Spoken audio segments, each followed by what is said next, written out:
temps du message. Euh, Quand j'ai fait ce message, en fait, c'était suite à une nouvelle que j'avais entendue à la radio, parce que j'écoute beaucoup France Info en voiture, et c'était il y a un peu plus d'un an, en automne 2017, on entendait que le pape François avait décidé de canoniser Mère Teresa, c'est-à-dire de la déclarer sainte. Et je me suis dit, ah oui, c'est vrai qu'il y a cette notion-là dans l'Église catholique, et c'est bizarre que ça soit une seule personne qui décide qui est saint. Alors, je me suis souvenu d'une conversation que j'avais eue avec un camarade militaire, parce que je fais partie des derniers qui ont fait le service militaire, et il me dit, oui, mais vous, les évangéliques, il vous manque la communion des saints. Et il m'a expliqué que ça consistait à prier des personnes mortes qui sont reconnues saintes. Je lui ai répondu que la communion des saints, je connaissais très bien, que je le vivais, mais que c'était avec des vivants et pas avec des morts. Parce que c'est ça que la Bible dit. Puis dans les mois d'après, il y a eu plusieurs discussions entre lui et moi, avec lesquelles il voulait me convaincre que ce qu'il lisait dans ses livres catholiques était vrai, et moi le convaincre que c'était faux, puisque les apôtres et Jésus disaient le contraire. Alors tout ça pour dire que la conception de sainteté des croyants catholiques, de l'être humain, elle est tout à fait différente de notre conception de chrétiens évangéliques, donc venant de l'Évangile. Du coup, j'ai fait une recherche pour voir ce que l'Église catholique appelait saint, et là j'ai découvert des choses très étonnantes. D'abord, on ne devient pas saint comme ça. Ça, c'est le deuxième niveau. Le premier niveau, c'est être reconnu bienheureux. On parle de béatification. Donc, par la béatification d'une personne, le pape décide quoi? Qu'on peut lui rendre un culte. C'est carrément ça. Hein. Carrément la pure idolâtrie. Et donc, il y a deux formes de procès en béatification, comme on appelle ça. Soit le martyre, donc le martyr, on peut être déclaré bienheureux, soit l'héroïcité des vertus, et ça veut dire qu'il faut que l'on prouve, que l'on démontre qu'il y a eu un miracle suite à une prière faite à cette personne morte. Donc il y a un collège d'experts qui examine la demande en béatification, qui est déposée par l'évêque du diocèse, donc du lieu de décès de la personne. Et puis il y a un temps d'instruction de 5 ans. Sauf pour des exceptions, comme Jean-Paul II par exemple, où le peuple avait scandé Santo Subito, hein, le jour de son décès. Donc il a fallu 2 mois, et puis Mère Teresa, ça a été aussi beaucoup plus rapide. Donc l'enquête est recueillie 2 ans après et présentée à la Congrégation pour la cause des saints. C'est l'organe du Vatican qui examine, qui soumet ça à des théologiens, des historiens, et ensuite c'est un décret du pape qui dit que telle personne est déclarée bienheureuse. Donc, alors, selon le pape Benoît XVI, ça a changé. Maintenant, ça peut être fait pas que par le pape, mais dans les diocèses d'origine, donc à l'extérieur de Rome, pas obligatoirement par lui.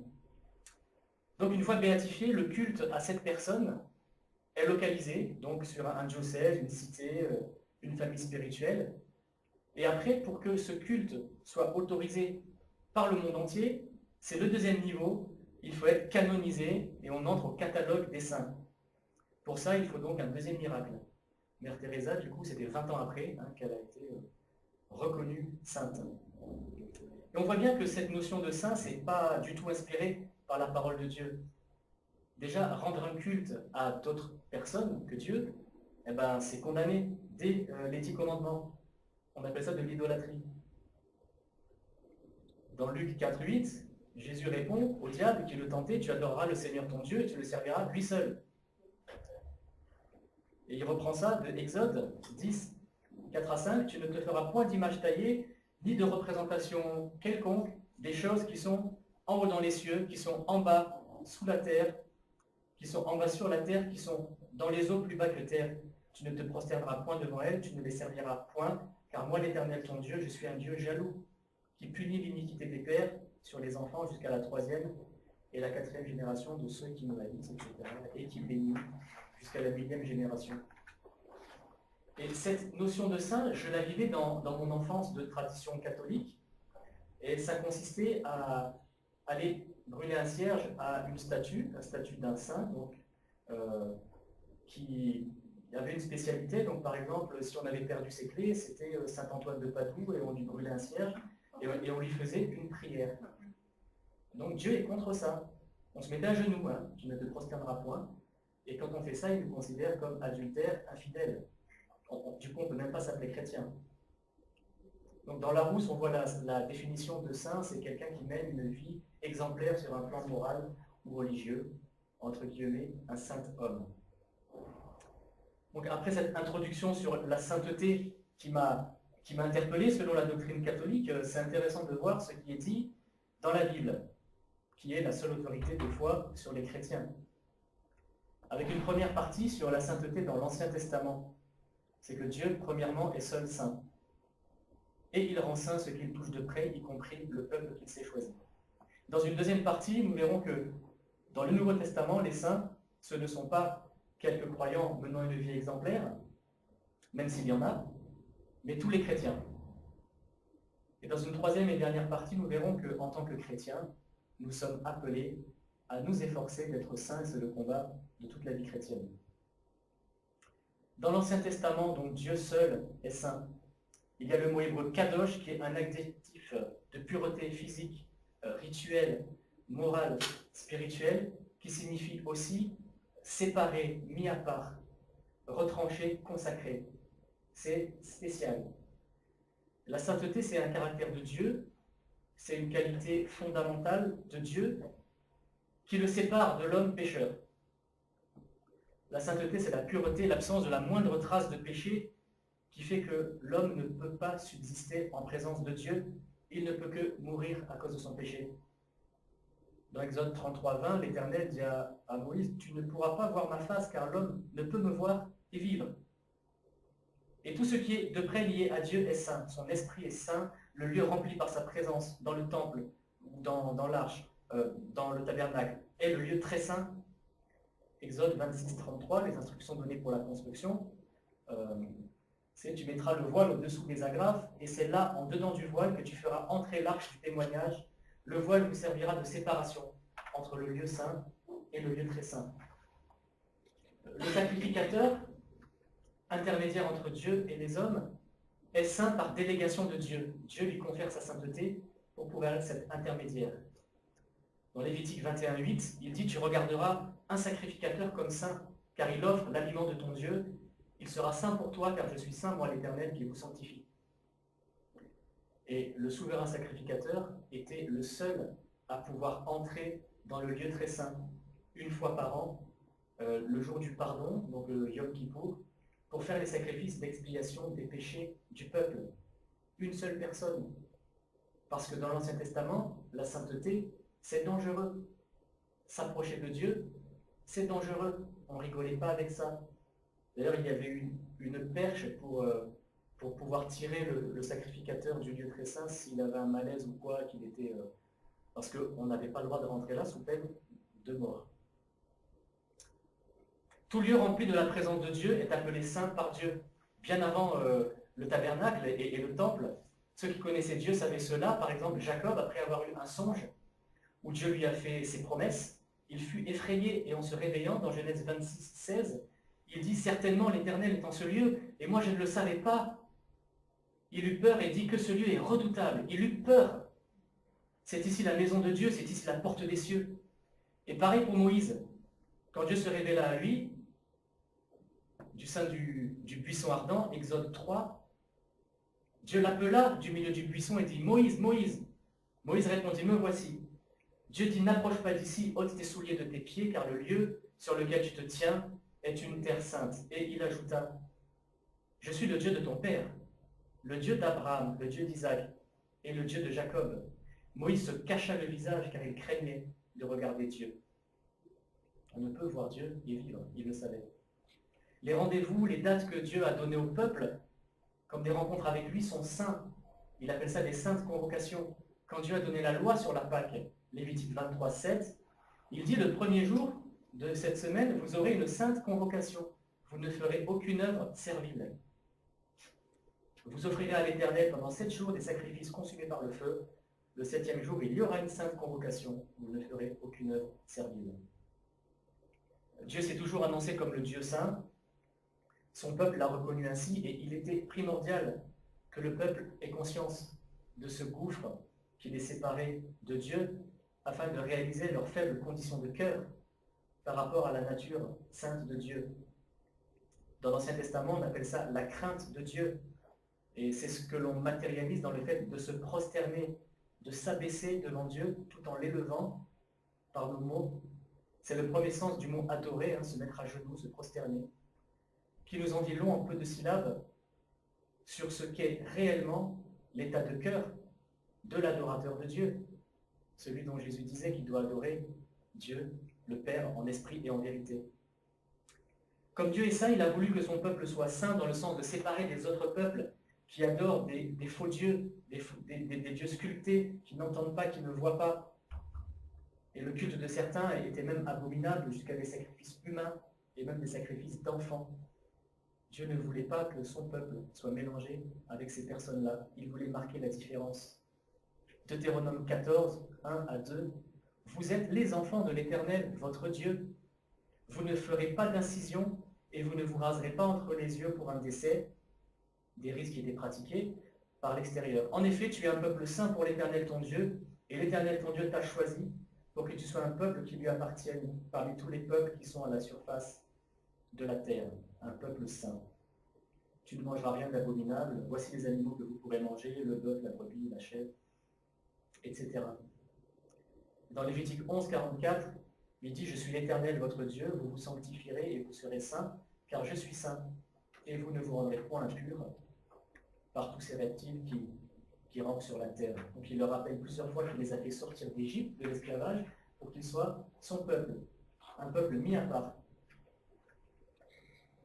Vous vous sanctifierez, vous vous purifierez, c'est-à-dire vous repousserez le péché, vous résisterez à la tentation, afin d'agir comme le digne peuple qui appartient au seul vrai Dieu. Dans le culte hébreu, juif, il y avait des rites de purification du corps qui traduisaient la volonté de rendre son âme pure dans le culte hébreu.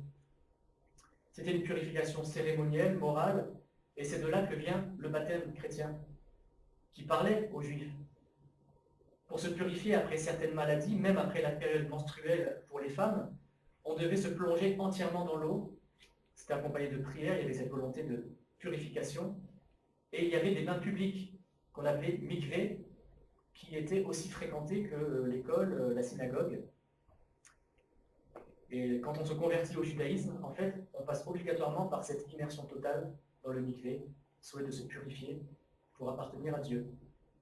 Vous serez mon peuple, dit Dieu. Ça comporte des avantages, mais vous devez bien vous conduire pour l'obéissance et pour l'image de votre Dieu que vous devez porter aux yeux de tous ces peuples qui vivent autour de vous et parmi vous. Et aujourd'hui, en fait, ça n'a pas changé. Et c'est tout autant primordial que l'on réalise avec une pleine conscience qui est vraiment Dieu par rapport à nous, parce qu'il n'a pas changé. C'est le même. Il s'est révélé par le Fils Jésus en se rapprochant de nous. Mais il est le même Dieu saint.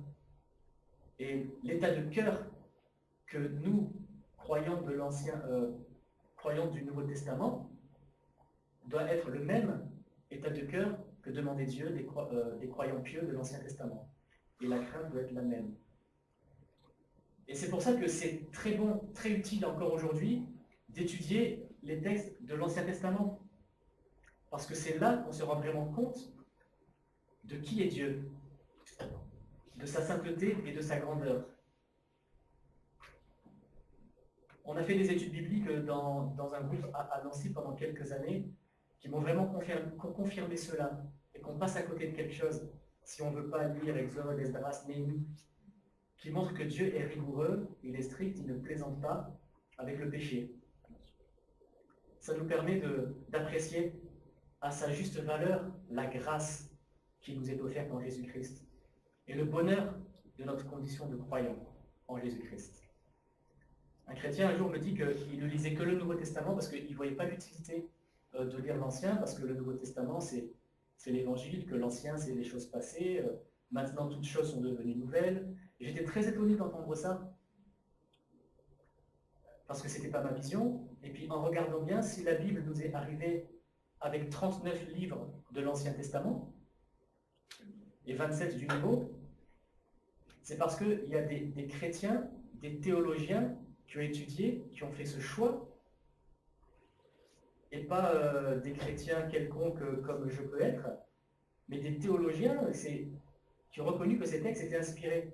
C'est donc que c'est utile. Ils ne se sont pas dit non, l'Ancien Testament, pour nous chrétiens, ça ne sert à rien, on va prendre que les 27 livres-là, et ça suffira, on laisse le reste aux Juifs. Eh ben non, et c'est qu'ils aient raison. L'argument biblique maintenant, c'est que c'est écrit dans le Nouveau Testament que les textes anciens sont utiles. Dans 2 Timothée 3,16, Paul dit à Timothée, toute écriture est inspirée de Dieu et utile pour enseigner, pour convaincre, pour corriger, pour redresser dans la douceur, afin que tout homme soit affermi et prêt à toute bonne œuvre. Quand Paul écrit ça à Timothée en 65, quelles écritures inspirées de Dieu les chrétiens avaient-ils? Alors, l'évangile de Marc, il a été rédigé fin des années 60, début des années 70. Pas 1960, 1970, c'est vraiment 0,60. Les évangiles de Matthieu et de Luc, des années 80-90. Et l'évangile de Jean, des années 90-100. Donc, dans les années 60, quand Paul a écrit ça, donc à partir des années 50 et 64, eh bien, il n'y avait pas tous ces écrits-là. Donc, voilà. Il y a les épîtres encore qui commencent à partir des années 50, 64, jusqu'à 110 pour Jean. Donc, les écritures inspirées de Dieu et utiles que mentionnait Paul, c'était bien l'Ancien Testament. Et il parlait bien des chrétiens. Aujourd'hui, nous avons ces autres épîtres, mais cette vérité est toujours valable, c'est utile pour rendre tout croyant affermi et prêt à toute bonne œuvre. Alors, voilà, lisez l'Ancien Testament, ne le blacklistez pas de vos lectures. Dieu se révèle aussi par ces écrits-là qu'il a inspirés. Et, alors, le fait que Dieu se soit rapproché en Jésus, n'implique pas qu'on doive moins le craindre et moins le respecter, moins le considérer. Il est plus proche, mais il est toujours le même. Et si on respecte Dieu comme il se doit, on ne se permet pas toutes ces libertés par rapport à notre chair, ces péchés qu'on tolère dans nos vies en disant que c'est bon, comme on est sous la grâce. Ça, c'est un faux prétexte et c'est pas inspiré par l'Esprit. Donc, en effet, en Jésus-Christ, Dieu s'est rapproché. C'est ma deuxième partie. Dans le Nouveau Testament, on voit que tous les chrétiens sont des saints en Jésus-Christ. La séparation de l'homme avec Dieu, elle n'est pas aussi prononcée. Il est devenu plus accessible. Il s'est fait homme, il a partagé la condition humaine pendant 33 ans. Et ce que nous célébrons à Noël, c'est cette bonne nouvelle que Dieu s'est fait homme en Jésus-Christ et qu'il est devenu en quelque sorte comme nous. Toutefois, Jésus était réellement Dieu sur terre, ce qui fait que de nombreuses personnes ont pu le toucher, mais sans être foudroyées par la puissance de Dieu, par la sainteté de Dieu, comme c'était le cas avant. Déjà, il a été formé dans le corps d'une femme, aussi pécheresse que nous tous, puisqu'elle a reconnu que c'était une grâce que Dieu lui faisait de former en elle son fils, qu'elle ne le méritait pas.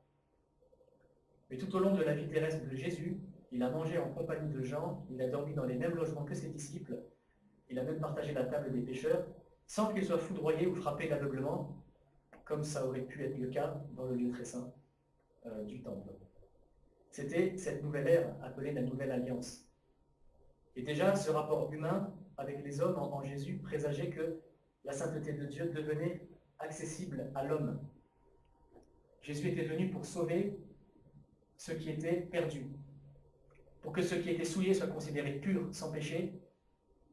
Et ça a été rendu possible par sa mort à la croix, où il a payé pour nos péchés, et par sa résurrection, pour ceux qui ont accepté de s'approcher de lui, et de croire en lui, et de demander le pardon de leurs péchés honnêtement, péchés qui les séparent de Dieu.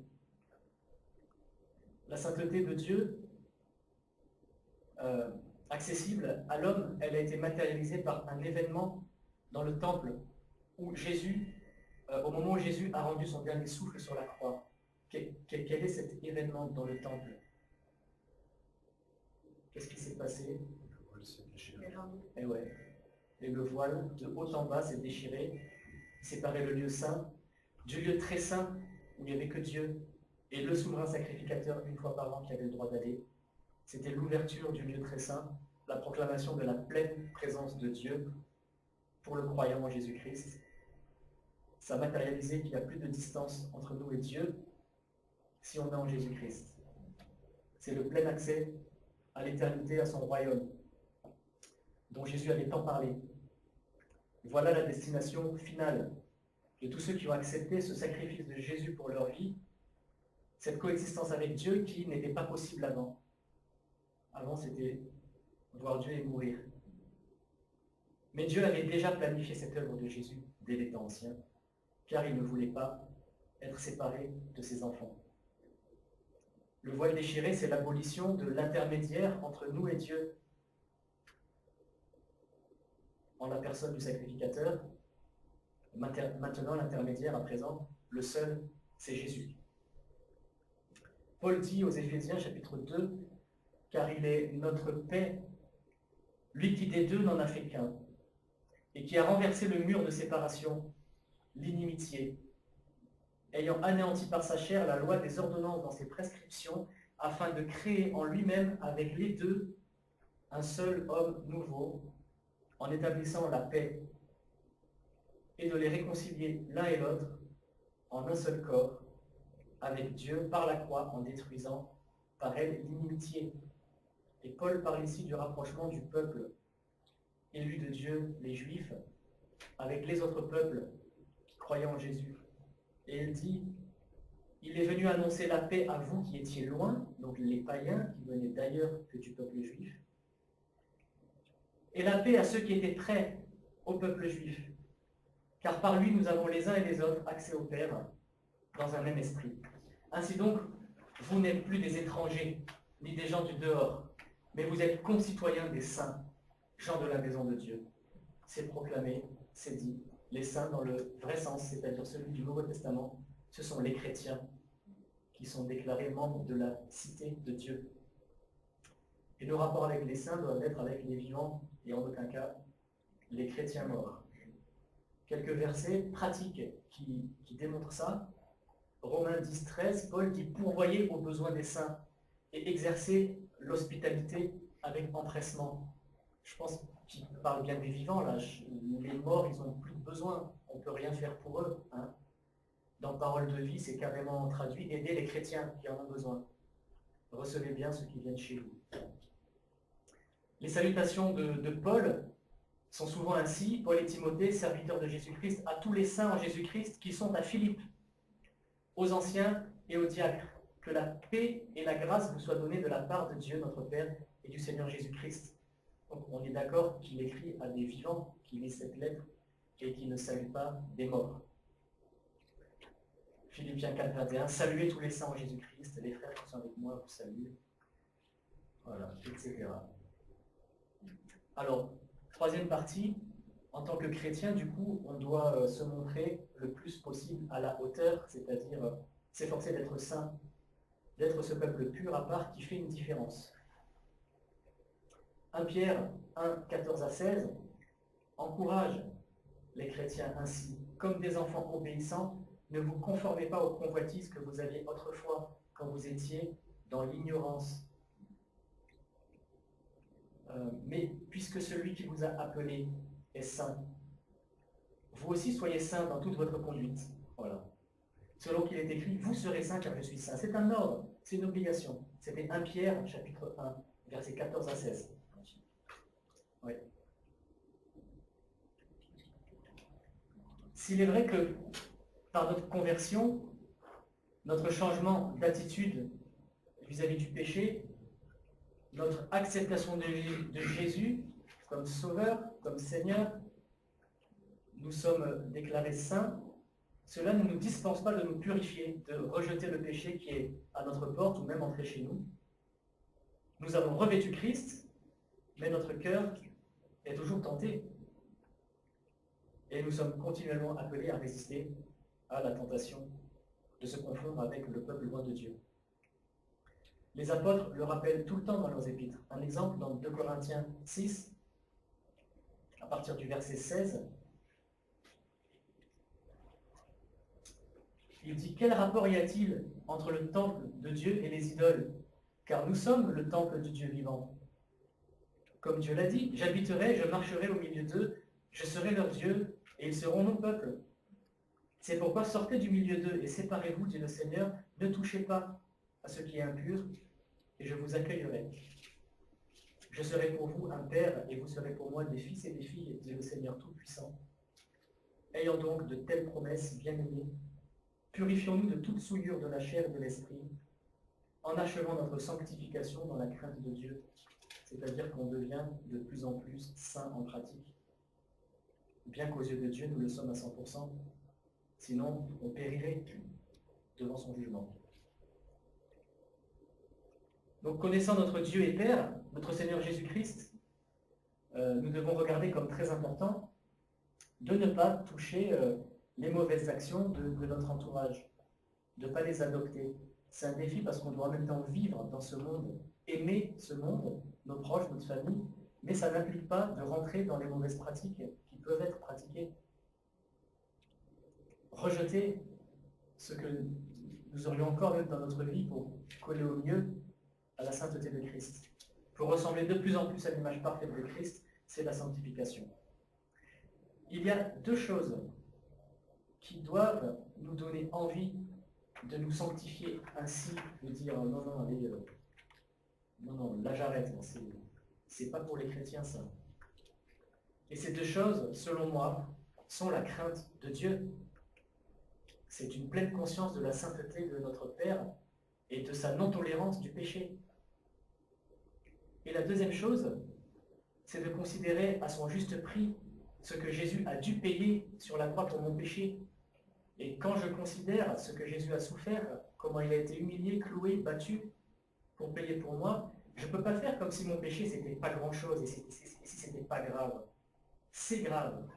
Ça a coûté la vie au Créateur de l'univers, qui heureusement est ressuscité pour nous donner la vie. Et ces deux choses devraient nous faire voir le péché en horreur. Le péché nous éloigne de la présence et de la sainteté de Dieu. Il nous éloigne de la condition de digne enfant de Dieu.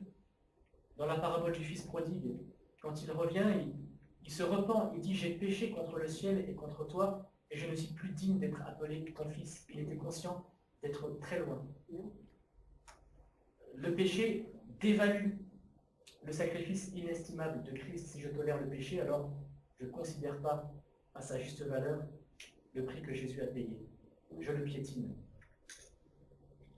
Et je fais de la liberté, comme dit Paul dans Galates 5, verset 13, je fais de la liberté un prétexte pour vivre selon la chair et non selon l'esprit. On est libre, non? Alors c'est bon, je peux faire ça. Alors en tant que chrétien, nous devrions considérer à sa juste valeur la grâce de Dieu comme un joker quand vraiment on n'a pas fait exprès. Voilà, on n'a pas fait exprès, on n'a pas pu. Ok. Et pas comme une assurance bonus à vie, sans franchise, qui nous permet de justifier toutes sortes de négligences de conduite, puisque de toute façon, c'est payé. Il y a les deux manières de voir les choses. La grâce de Dieu, ce n'est pas ça. C'est au contraire considérer que la grande sainteté de Dieu a en horreur le péché et que, en tant qu'enfant de Dieu, je dois aussi avoir en horreur le péché et le fuir, et pas le prendre à la légère.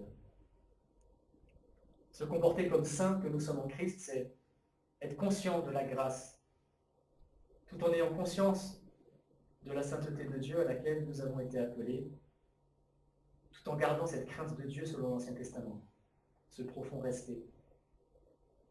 Dieu ne va pas nous foudroyer parce qu'on a menti, mais faisons comme si, par amour pour lui, et ne mentons pas. Dieu ne va pas nous rejeter loin de sa sainteté parce qu'on a mal parlé à notre conjoint, mais faisons comme si, retenons-nous d'avoir des paroles comme ça, et ayons des paroles plus posées, plus encourageantes, plus édifiantes. Colossiens 4,6, que votre parole soit toujours accompagnée de grâce, assaisonnée de sel, afin que vous sachiez comment il faut répondre à chacun. Dieu ne va pas nous punir de mort parce que l'on ne vient pas au culte pour des prétextes discutables ou que l'on arrive systématiquement en retard au culte. Mais faisons comme si, considérant ça important, et considérons comme important cette sainte convocation, qui en est encore une aujourd'hui, celle du dimanche matin, prosterner devant notre Seigneur Jésus, reconnaissant de son sacrifice qu'il a fait. Et quelque part, c'est justement parce que Dieu ne nous punit pas pour toutes ces choses-là que l'on se les permet. C'est ce que j'appelle prendre la grâce comme un prétexte pour vivre selon la chair. Parce que si c'était encore comme sous l'Ancien Testament, par exemple, si arriver 10 minutes en retard au culte, c'était une amende de 100 €, je suis sûr qu'il n'y a aucun de nous qui n'arriverait jamais au culte, parce qu'on sait très bien quel est notre intérêt. Enfant ou pas, bébé ou pas, à moins de maladies et tout, on sait très bien quels sont les prétextes que l'on trouve et les vraies raisons. Et ces épîtres, ce sont des encouragements des apôtres à se conduire d'une manière digne du salut que nous avons reçu, digne de la sainteté de Dieu. Paul dit que les chrétiens sont des ambassadeurs de Christ. Ça veut dire qu'en nous regardant dans cette nation étrangère, en tant que peuple séparé, eh bien les autres doivent voir Christ, en fait.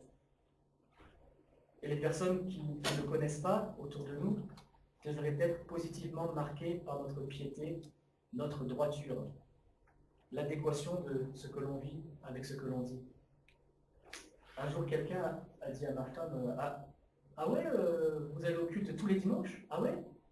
Ma femme dit, bah oui, c'est normal, ça fait partie de notre vie. Oui, et la personne était impressionnée, ah bon, dis donc, mais c'est ce que Dieu attend de nous. Pour finir, j'ai une illustration qu'on m'a donnée. C'est une fillette qui se demandait ce qu'un saint pouvait être. Un jour, sa mère l'a conduite dans une grande cathédrale pour lui montrer des superbes vitraux aux scènes bibliques. Devant tant de beauté, elle s'est écriée « Maintenant je sais, les saints, ce sont des gens qui laissent passer la lumière à travers eux. » Combien elle avait raison. En conclusion, heureusement pour nous que notre statut de saint n'est pas soumis à des décisions humaines, mais à celle de Dieu et de notre vivant, sinon ce serait trop tard. Il n'y a pas de différence de jugement devant Dieu, nous sommes tous logés à la même enseigne et soumis à la même règle qui est celui qui accepte le sacrifice de Jésus en reconnaissant son péché et demandant pardon est sauvé, est saint. Et celui qui refuse ce seul moyen d'arriver à Dieu ne l'est pas. Pas de différence de race, de sexe, de pays, de statut social, ni même d'œuvre, mais la justice de Dieu identique pour tous. Ça, ce sont les valeurs de Dieu. La vie éternelle pour quiconque croit. Jean 3,16. Et ne négligeons pas les Écritures inspirées de l'Ancien Testament, parce qu'elles sont utiles pour nous enseigner sur la sainteté de Dieu et pour nous faire grandir dans cette crainte et cet amour de Dieu, de manière à devenir accomplis et prêts à toute bonne œuvre, comme dit Paul, de vrais ambassadeurs de Christ.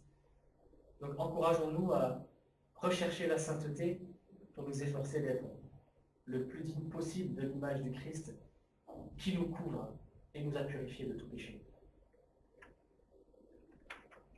C'est fini. Amen. Il y a un cantique en fait pour finir ce culte. Donc, je ne sais pas si vous priez.